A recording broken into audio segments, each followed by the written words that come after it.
Welcome in, everyone. I'm Colin Itcher. This is theNitch, and here we go. Got a fun little episode for you here today. We'll take a look at some fitness updates, some sports news for the day, and then at the end, we'll get into our picks for men's college basketball this evening and XFL. Let me add a note on that. We'll hit XFL today, too. I don't want to forget to hit that.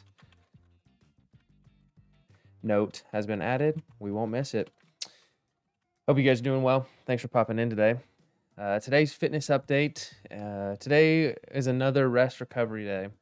And that's what I said we were doing yesterday. I said we get into something lift wise again today, but the high temperatures were too low for me to decide to get out of bed and get into the garage gym this morning.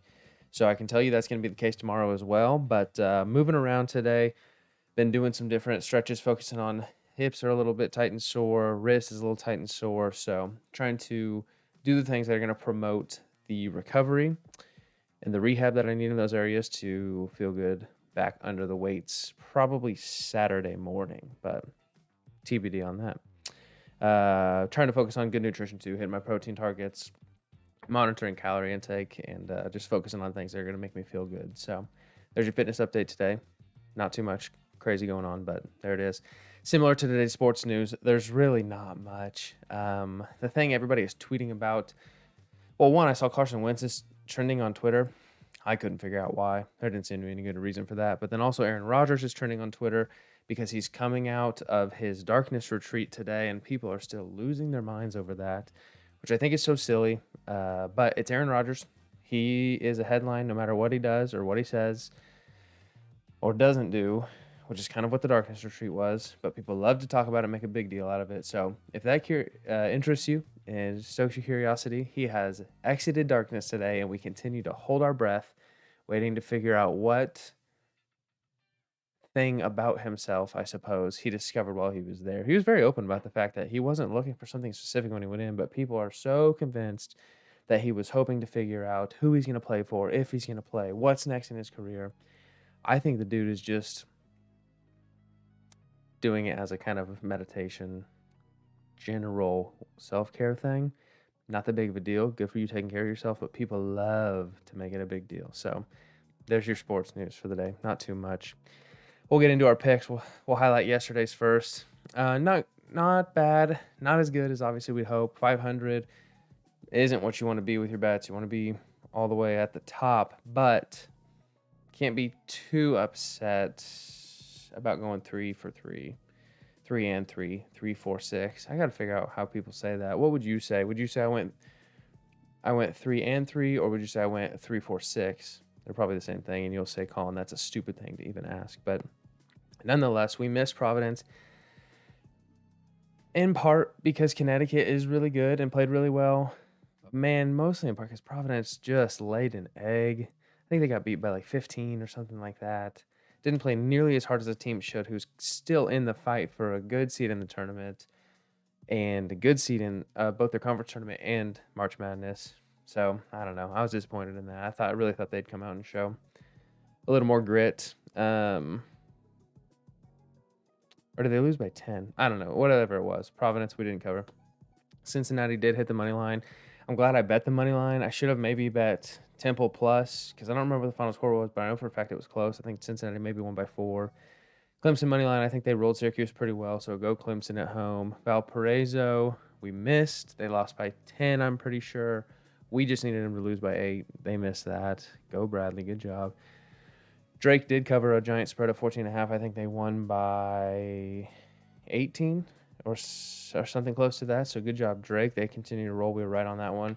And then we missed DePaul. They lost by a little bit at the end of their game, and we needed them to win by 3. So we won 3. We lost 3. Our overall record on individual picks is now at 7-13, which, 4-10 yesterday, 7-13 today. In a sense, we're going up by going 500 there because we were under 500. So we'll keep it up today.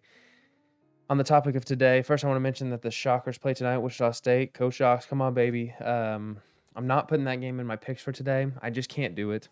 I can't pick the Shockers confidently enough after watching them all season long. They're playing a pretty talented Memphis team, who has had some ups recently and some downs recently.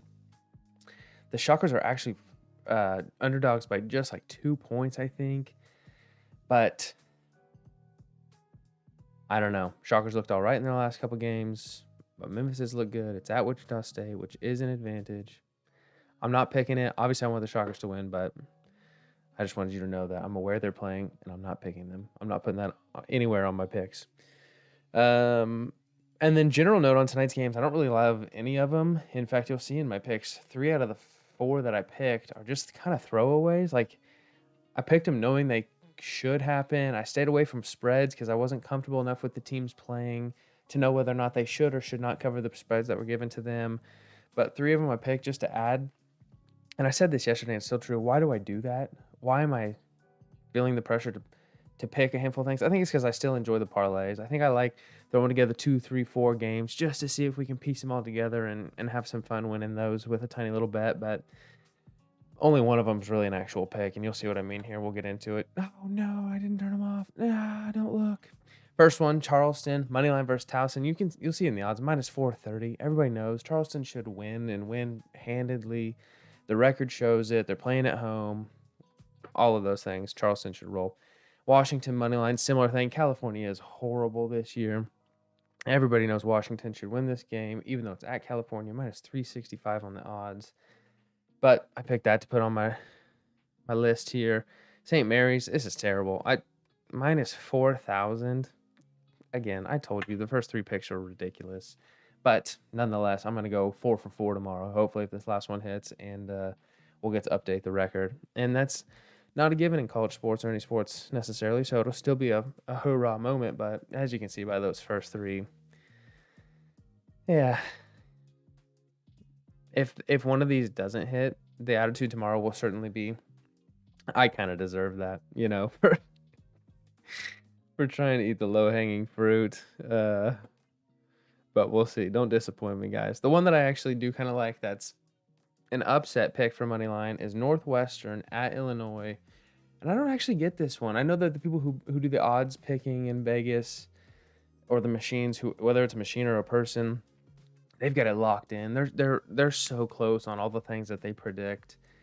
But they've got Illinois as a handful of points favorite in this game, where Northwestern comes in higher ranked and a better conference and overall record. And Northwestern's won 5 games in a row. They're second in the Big Ten, fighting for the top spot and to win the conference this year. I'm not sure why, other than maybe Illinois' performance at home has been spectacular, but I'm not even sure that's the case on the season. Nonetheless, they've got Northwestern coming into town as a slight underdog, plus 205, and I like that one as my one kind of good hit for the day. So if I go 4 for 4 because of that hits, I'll be pretty happy with all the picks today. If I go less than 4 for 4 and that one hits and one of the others don't, I don't know. I'll be upset because, like I said, there's no reason for me to pick those other games other than to have more than one game on my picks, which who cares? I could have more than one game and you guys would still be interested in that one game, I think. So nonetheless, didn't love all the games today. Those are the ones that kind of stuck out to me. Northwestern's the only one that I thought looked fun, that I had a pulse on for any given reason. And there we go. Those are today's picks. My XFL pick, I don't have a screenshot for it, but I'm going with the Battlehawks. They play tonight at 8 p.m. Central. Who do they play? They play against the Seattle Sea Dragons. I'm mostly certain, and I think it's at Seattle. But they've got, at Seattle. But I'm mostly certain that they have the Battlehawks as a slight favorite, maybe a 3-point favorite going into tonight. So if you're following along with the XFL, that's a fun one to watch tonight. It looks like it's on ESPN Plus and on Fox, maybe. You can catch it on TV. But there's my pick. I'm not going to put it as an official record pick, but rooting for the Battlehawks. So hopefully they'll win tonight as slight favorites in their game against the Sea Dragons. Again, still too early in the XFL to really have a good pulse on who's going to perform, who's not going to perform, who's going to coach well, who's not going to coach well. I mean, the Battlehawks won their game last weekend by doing some crazy combination of going for 3 after a touchdown and doing the 4th and 15 onside kick and getting another score. It was a wild end of the game. So go Battlehawks, baby. Let's get one. Parenting today, not much, just an encouragement. It's similar to an encouragement we gave a week or two ago, but go do something that your kids enjoy with them. Go play a game with them or dance with them to music or go outside in the front yard with them. Whatever it is that your kid enjoys doing, go and be present with them in that. Put the phone away, focus on the kid, have fun, laugh, giggle, play. I think that kind of a thing is going to have long-term dividends that we can't really measure when we interact with our kids in that way. So there's a little parenting encouragement for you, a little activity for the day, if you will. I'm Colin Nitcher. This is The Niche. I didn't tell you at the front, but it's Thursday, February 23rd, 2023. And like always, I can't thank you enough for hanging out. I hope you enjoy what's going on here. And if you don't, stop watching because it's going to be just me hanging out doing this thing. If you guys have ideas for the show, leave them below. And otherwise, I'll see you tomorrow. Have a good one.